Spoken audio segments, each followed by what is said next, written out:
Hi everyone, it's Ms. Palmer here, and today we're going over the last section of Unit 3 on problems with fiscal policy.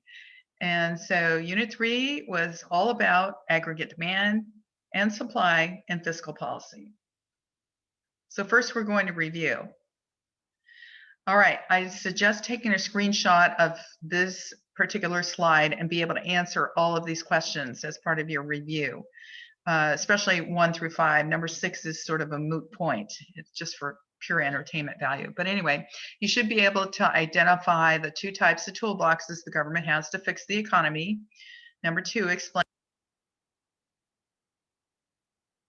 Number 3, explain and give examples of a contractionary fiscal policy. Number 4, explain the multiplier effect. Number 5, explain how to calculate the spending multiplier. And just for grins and giggles, name 10 university mascots. Okay, moving on. All right, you should be able to draw and practice this example, okay, and be able to calculate the answers to these questions. So, Congress uses discretionary fiscal policy to manipulate the following economy. You're given the MPC, or marginal propensity to consume, at 0.9. You should be able to answer what type of gap this is. 2, is it contractionary policies or expansionary policies needed? Are they? Which one of the two? 3, what are the two options to fix the gap? Number 4, how much is needed to close the gap? All right. And it's not just straight 50 billion. You need to be able to calculate that using the MPC and all the formulas I gave you in the previous lecture. So if you're not sure how to answer these questions, you need to go back and review my previous lectures on fiscal policy. Okay, take a screenshot of this. I'm going to show you the next slide with the answer, at least the dollar amount that needs to be. Negative 5 billion is needed to close this gap, this inflationary gap. Okay, next practice question. Oh, before we do that, if you implement a policy that reduces spending by 5 billion, it will shift the aggregate demand curve from AD to AD1, and it will bring it back to the equilibrium of the long run aggregate supply and the short run aggregate supply curve. And we'll be back at full employment in the economy. Okay, next practice question. Please take a screenshot of this once I've populated all the questions. Congress uses discretionary fiscal policy to manipulate the following economy. MPC equals 0.8. Okay, so you have a recessionary gap of 200 billion. All right, so what type of gap is it? I just told you what it was. Number 2, is contractionary or expansionary policy needed? It's expansionary. What are the two options to fix the gap? Be able to list those. And number 4, how much initial government spending is needed to close the gap? Okay, here's the answer. So you should be able to answer all these questions and determine how we got the 40 billion. And explain what happens. Okay, so this is what happens once we boost the economy by 40 billion. In a sense, we have a shift from AD2 to AD1. Aggregate demand shifts to the right, and we end up at full long run aggregate supply. The intersection of short run aggregate supply, aggregate demand is there, and we're at full employment again. There it is.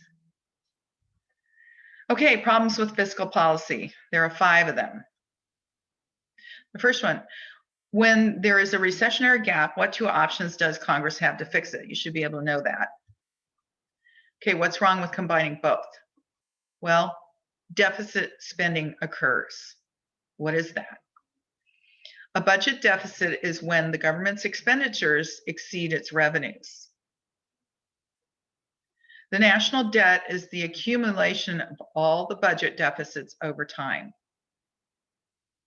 It's sort of like if you had a credit card and you put all of your expenses on a credit card, but you didn't pay your bills at the end of the month. That's deficit spending. You're buying things that you don't have the money to pay for. If the government increases spending without increasing taxes, they will increase the annual deficit and the national debt. Most economists agree that budget deficits are a necessary evil because forcing the balanced budget would not allow Congress to stimulate the economy. Now, let me highlight that most economists would agree with budget deficits. However, not all of us do. So take that into consideration. Okay, here's something called the national debt clock, and you can look this up online. It shows that the green numbers here are it's all the money that's coming into the government, and it's a clock that's constantly updating. And then the national debt are the red numbers, meaning the money outflow of money going out from the government expenditures. Okay, here's U.S. federal debt by president and political party. Okay, and so you've got the president's name listed up here and what went on with the national debt through the years of the first term of Obama.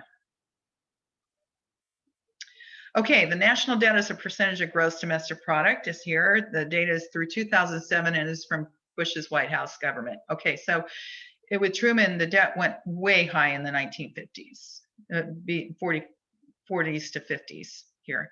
And then it started dropping.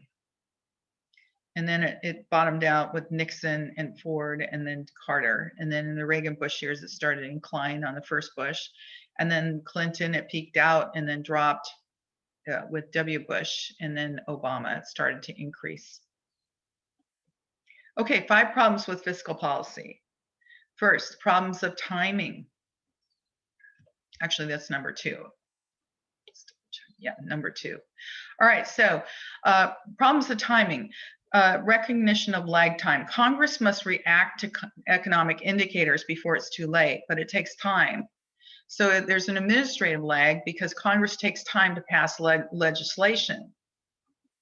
And there's an operational lag where spending or planning takes time to organize and execute, and changing taxing is a lot quicker. 3, politically motivated policies.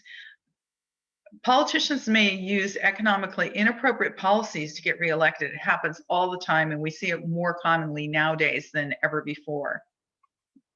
So, for example, a senator promises more welfare and public works programs when there is already an inflationary gap. 5, continued. Number 4, the crowding out effect is another problem with fiscal policy. You'll need to be able to describe this when you take your test.